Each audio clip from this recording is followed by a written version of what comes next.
Hey there guys, this is Texas Beer Reviews and this is Black Butte 23. So, as you can see from Deschutes, a lot of you may have seen the Black Butte series. So this is their 23rd birthday reserve, which I believe was bottled in 2011. It has a best after date, excuse me, of June 15th, 2012. They always bottle it like a year out, something like that. The best after date's always a year out. So, yeah, this guy is at least got to be 6 years old about now. And it is their porter, Imperial porter, brewed with cocoa nibs, orange and natural flavors, and then 25% aged in bourbon barrels. And this comes in at 10.8% alcohol by volume. So they do this series every year, for the brewery's birthday. I've had a few of them. I haven't had this one, though. I haven't had one this old. So it'll be interesting to see, what this is, I guess, like after 6 years or so. Some of them taste somewhat similar. I think the ones that I've had like pomegranate and few. I think I've had like 26 and maybe 25, but definitely 26 and 27, I'm pretty sure. I don't know. I'll have to look it on tap. Anyway, had a bunch of wax. Got that already taken care of. So let's check it out. Alright, see, so far it pours out a kind of a dark brown, a bit translucent there on the pour. Nice big tan head. It's pretty black. I can see just the slightest tinge of like a brown at the very bottom of the glass, but other than that, that's pretty much it. I was about to do this review, really quick story, and all of a sudden there was a wasp flying right next to the computer. So I had to pause that and take care of that. That took quite a while since it kept flying and hiding in places. That was the second wasp that I had in the apartment today, which is weird because I haven't had that happen at all yet. So kind of odd to have two of them in one day. But anyway, let's check out the aroma on this guy. Ooh, definitely getting chocolate, maybe hints of like soy sauce, some dark fruits like prunes, some cola. Kind of getting like a red wine character as well, like a more of a earthier red wine. Not pretty fruity, maybe something like a Merlot. It smells interesting because it smells similar to the ones that I've had with like pomegranate molasses and things like that. I think that was like 26 or 27. It doesn't have that at all in it.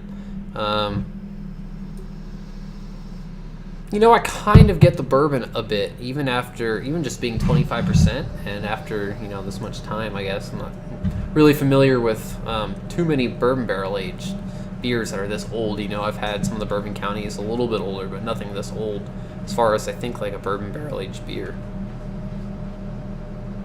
Interesting, that kind of deep red wine character. So I don't know, it smells interesting. It smells pretty good. Let's check out the taste. Cheers.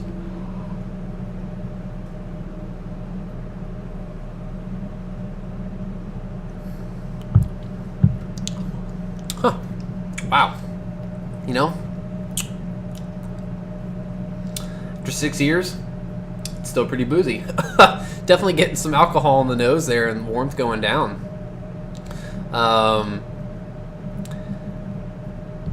It is very much similar to the aroma. A lot of dark chocolate, some of those, that kind of wine-like character.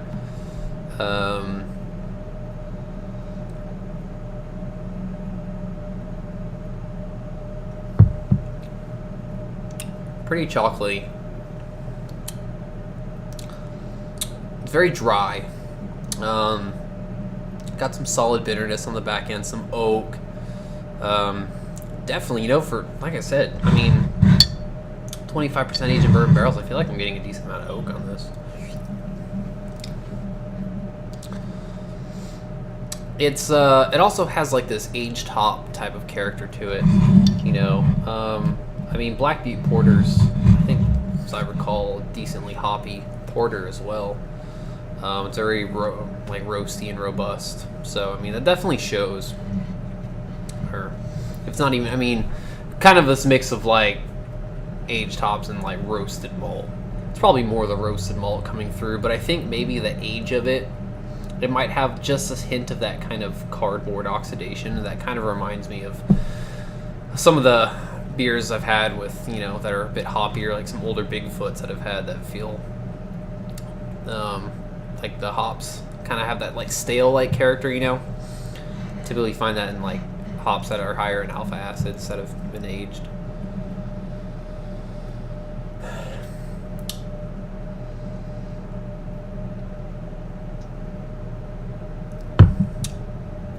The body's it's pretty slick. It's a bit sticky. I'd say it's about a medium body on it too. You know, it's not really thin. It's not super thick either. Carbonation is actually pretty spot on. Not overcarbonate in any sense. It's definitely not really. It's not like low carb, but it feels pretty spot on for the beer. Honestly, it kind of lightens it just a bit because it is kind of sticky, and it feels syrupy. You know, this is actually not too bad. I like the aroma a bit more than the actual flavors of the beer. You know, I still get kind of that red wine character, but I get a bit more of that on the nose, and I kind of like that. Like, I almost wanted more of this jammy type berry character on the taste. It's very interesting on the nose there. Yeah, because it almost does smell like it could have had, like, fruits, like raspberries or blackberries added to it, which is really interesting. I'd actually like to know what the natural flavors are that they added to this. Could have been something like that. Anyway, you know, after all this time, I don't see anything really wrong with the beer. I mean, it has a slight age character to it, maybe just a slight bit of oxidation, but really not that bad. And it's still pretty boozy, you know, which is interesting. I mean, I haven't had too many, you know, older beers like that are higher ABV type stouts or porters, things like that, but I would have imagined the booze to kind of mellow it out, but not really on this guy. But anyway, overall score, I think I'm kind of sitting around a 4, maybe about a 4, maybe just slightly under, maybe something like a 3.9, you know. Pretty solid stuff. I mean, the Black Butte series is usually pretty solid. And I do like this. I think it's, you know, I've never had it fresh, so I can't really comment on how well it's aged, but it's definitely not over the hill in my opinion in any sense. I mean, I don't really think it tastes offensive or off or anything like that. Still got a lot of life to it. Definitely a lot more flavorful than the Alaskan Smoked Porter from 2009 that I had reviewed. So anyway, this is from Andres EM, so thank you very much, sir. Yeah, let me try this beer. Yeah, I guess that's pretty much it for Black Butte 23. You know, so if you still got bottles of these, I don't think they're sitting too bad. You know, I think this is still pretty solid. So could maybe even go a bit longer in the cellar. I don't know if that would really improve the beer, but it might tone down the booziness. However, at the same sense, it might become a bit more oxidized, and you know, I'd rather have the booze than the oxidation. So you know, I'd say drink them if you got them. I mean, I you know, wanted to experiment with some of these beers, and so far it seems for me with like these stouts and porters, I just don't really prefer to age them. I drink them as is. There's certain other styles that I think are really good with aged. Definitely ones that have more of this kind of like caramel type of character to them. Things like English barley wines, stuff like that, I think do well in my preference. But you know, anyway, it's pretty much it, as I said, for Black Butte 23. So as always, cheers, and I will catch you